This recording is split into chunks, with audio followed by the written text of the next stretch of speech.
പോരാട്ടത്തിന്റെ പൂർവേദിയിൽ പുതിയ സീസൺ 63 ടീമുകൾ പങ്കെടുത്ത പോരാട്ടത്തിന്റെ നടുത്തളത്തിൽ നിന്ന് കനക കിരീടത്തെ മലബാറിന്റെ മണ്ണിലേക്ക് കൊണ്ടുപോകുന്ന കളിക്കൂട്ടുകാരായി കമ്പക്കയറുകൊണ്ട് എക്കാലത്തും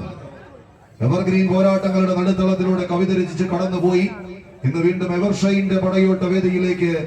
നടന്നു കയറുന്ന പടയാളി കൂട്ടങ്ങൾക്ക് പേര് 63-ൽ 62 പിന്തള്ളി കോട്ടയത്തിന്റെ മണ്ണിലെ കനക കപ്പ് ഉയർത്തി മലപ്പുറത്തിന്റെ മണ്ണിലേക്ക് പോന്നവർ കവിത വെങ്ങാട് വളാഞ്ചേരി പാപ്പൻസ് കോടങ്ങാടിന്റെ നാമധേയത്തിലെ കളിക്കളത്തിലേക്ക് ഒരിക്കൽ കൂടി ഓറഞ്ച് വിസ്മയങ്ങൾ തീർക്കുക എന്ന ലക്ഷ്യത്തോടെ കഴിഞ്ഞ ആഴ്ചയിലെ 455ന്റെ പടക്കളത്തിൽ 3-ാം നമ്പറുകാരൻ ബാബുവിനെ പുറത്തിരുത്തി ഇന്ന് 460ന്റെ കളിത്തട്ടകത്തിലേക്ക് മറ്റൊരു 3-ാം നമ്പറുകാരൻ ബൈജുവിനെ കൂട്ടുചേർത്ത് പിടിച്ച് കടന്നു പോകുന്ന കളിക്കൂട്ടുകാരെന്നാൽ മാറ്റമില്ലാതെ തുടരുന്ന പോരാട്ടത്തിന്റെ നടുത്തളത്തിൽ മാറ്റൊലി കൊള്ളിക്കുക എന്ന ലക്ഷ്യത്തോടെ പടിക്കപ്പാടത്തിന്റെ പടി കടന്നെത്തിയ പാലക്കാടൻ പടക്കുതിരകൾ ഒരു പുറത്ത് വടംവലി ചെങ്ങാതിക്കൂട്ടത്തിന്റെ കയ്യം പിടിച്ച് മണ്ണുവിന്റെ മാനസപുത്രന്മാർ പാസ്ക പടിക്കപ്പാടം ടീമുകൾ തമ്മിലുള്ള പോരാട്ടത്തിന്റെ നടുത്തളത്തിലേക്ക് കളിയിഴകിന്റെ കടലാട്ടം കടന്നു പോകുന്ന ഒരു കാഴ്ച. കൂടിമണ്ണിന്റെ പൊടിപടലങ്ങൾ പടർന്ന് പന്തലിക്കുന്ന ആകാശത്തിന് താഴെ പാറി പറന്നൊരു കനക കിരീടത്തെ തട്ടിയെടുക്കുക എന്ന ലക്ഷ്യത്തോടു കൂടി കളിക്കളത്തിലേക്ക് കടന്നെത്തിയ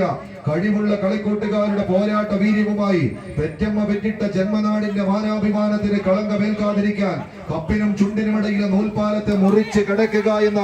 ലക്ഷ്യത്തോടെ കലാശക്കൊട്ടുകൾ ഒരുപാട് കണ്ട കളിക്കൂട്ടുകാരുടെ കമ്പക്കയറിലെ കടലാട്ടം ഒരിക്കൽ കൂടി കളിക്കളത്തിലേക്ക് പതിപ്പിച്ച് വെച്ച കാൽപാദങ്ങളും കൈത്തണ്ടയിൽ പിടിമുറുക്കിയ കമ്പക്കയറും തങ്ങളുടെ പുറത്തെ ഉലഞ്ഞു പൊട്ടിയ തയമ്പുമായി ഒരിക്കൽ കൂടി കളം കീഴടക്കാൻ കടന്നു പോകുന്ന കളിക്കൂട്ടുകാർ കവിത മുന്നോട്ടോ പടിക്കപ്പാടം മുന്നോട്ടോ എന്ന ചോദ്യങ്ങൾക്ക് ഉത്തരം കാത്തൊരു പടയോട്ടത്തിലേക്ക് കളിത്തട്ടകം എത്തിച്ചേരുന്നു. ഊടും പാവും നെയ്തെടുത്ത പോരാട്ടത്തിന്റെ 10 അടിയുടെ തീരം 10 മടങ്ങ് വർദ്ധിത വീര്യത്താൽ പിടിമുറുക്കുന്ന പടയാളി കൂട്ടങ്ങൾ ആവേശ പോരാട്ടത്തിന്റെ അവസാന വിജയവരയിലേക്ക് നടന്നു കയറുന്നവർ കവിത